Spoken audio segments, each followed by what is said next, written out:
ఓకేనా. Welcome to Telugu one. నేను మీ anchor Sarath. ఇవాళ మనతో పాటు 4 వీక్స్ బిగ్ బాస్లో తను ఆడి ఫోర్త్ వీక్ తర్వాత ఎలిమినేట్ అయిన హరిత హరీష్ గారితో పాటు హరిత గారు కూడా ఇక్కడ ఉన్నారనమాట. మీకు ఎలా అనిపించింది హరీష్ గారి గేమ్ అవ్వచ్చు? మాస్క్ మ్యాన్గా ఎంటర్ అయ్యారు బిగ్ బాస్ షోలోకి. ఆయన గేమ్ మీకు ఎలా అనిపించింది? గేమ్ కన్నా కూడా రియాలిటీ ఆబ్వియస్లీ.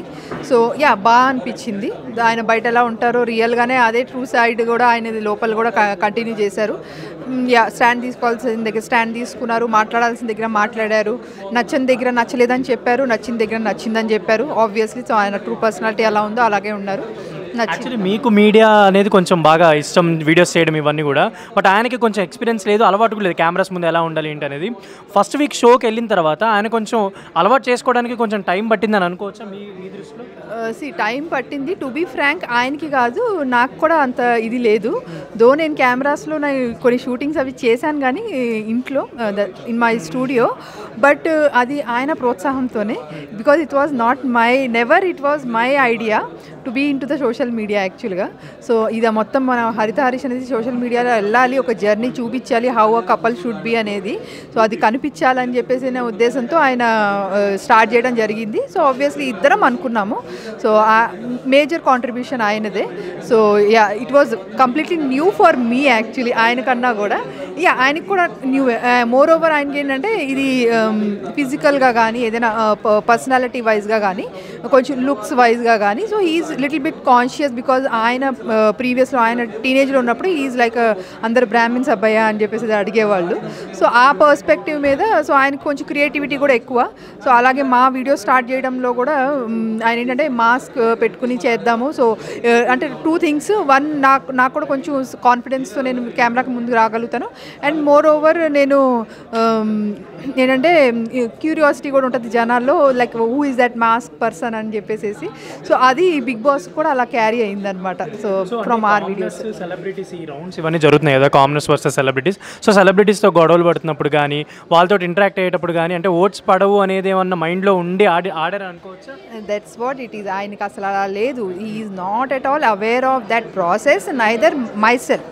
నాకు కూడా అసలు దాని గురించి ఐడియా లేదు, ఏం తెలీదు. బికాజ్ నేను అట్లీస్ట్ ఇంకా బయట ఉండి వింటున్నాను ఓట్స్ షఫల్ అవటం కానీ ఇలా.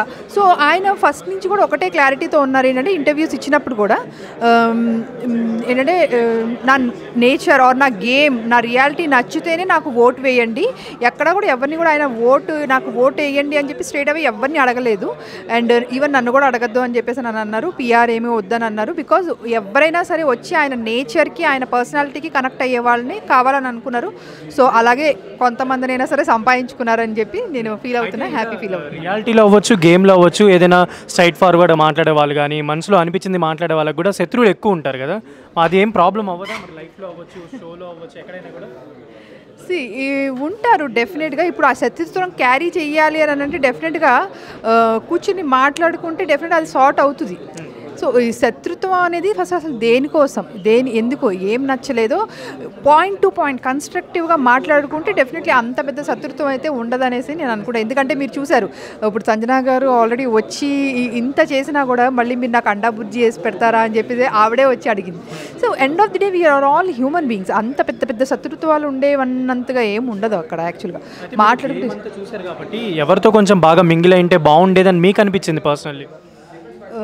మింగిల్ ఇన్ ద సెన్స్ వాళ్ళు ఇంకా అర్థం చేసుకుంటే బాగుండేది. అంటే ఈయనతో ట్రావెల్ అయిన వాళ్ళు మేబీ సుమన్ శెట్టి గారు కానీ ఫ్లోరా గారు కానీ వీళ్ళు ఎక్కువ ట్రావెల్ అయ్యారు with that calm mind and everything.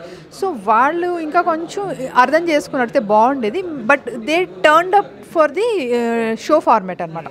Show format కోసం వాళ్ళు టర్న్ అప్ అయిపోయారు. సో ఆబ్వియస్లీ దాన్ని కూడా మనం చెప్పలేము, ఎందుకంటే ఆబ్వియస్లీ షో ఫార్మాట్ కాబట్టి they have to follow that.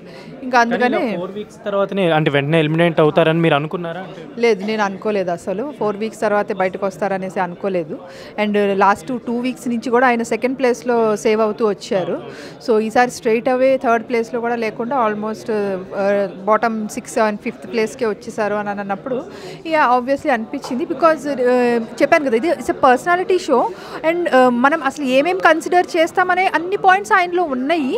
Maybe ఇది ఇంకా షోకి ఇంకా ఏం ఫ్యాక్టర్స్ మ్యాటర్ చేసినాయి అనేది పోను ఇంకా అందరి ఒపీనియన్ అంటే ఈయన సోలోగానే ఆడారు, వాళ్ళందరూ కలిసి ఆడారు అని అనిపిస్తుంది. మీకు అలానే ఆబ్వియస్లీ ఈయన సోలోగానే ఆడారు బికాజ్ ఆయన ఫస్ట్ నుంచి క్లారిఫైగా ఉన్నారు కదా. ఈవెన్ అగ్ని పరీక్షలో కూడా షోకి నేను ఫ్రెండ్షిప్ చేసుకోవడానికి వెళ్తున్నారా అని క్లియర్గా అభిజిత్ గారికి చెప్పడం జరిగింది.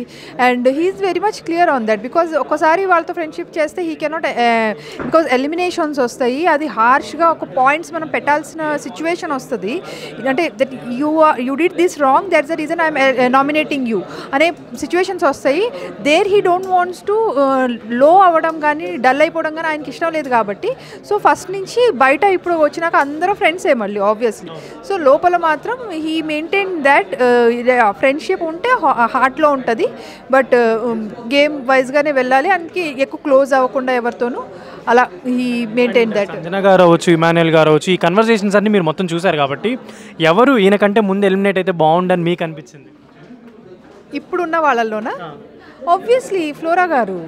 సో ఫ్లోరా గారు గేమ్ ఆడట్లేదని చాలా మంది ఒపీనియన్ కూడా చెప్తున్నారు. See the contribution, the kind of contribution తను ఏమి ఇస్తున్నారు షోకి అనే పర్స్పెక్టివ్, ఎందుకంటే ఇది పర్సనాలిటీ షో అండ్ మన పర్సనాలిటీ ఎన్ని విషయాల్లో మనం ఎంత స్ట్రాంగ్గా చూపిస్తున్నాం అనేది మ్యాటర్ చేస్తుంది కాబట్టి డెఫినెట్లీ సో అది జరుగుతుందా లేదా అనే దాని మీదే. ఇప్పుడు అది కాకుండా వేరే ఇంకా వీళ్ళు వేరే పర్స్పెక్టివ్స్ ఏమైనా ఆలోచిస్తున్నారేమో లేదో తెలియదు కానీ బట్ అదైతే ఇప్పుడు వరకు ఉన్న డౌట్ అందరికీ చాలా మందికి ఉంది.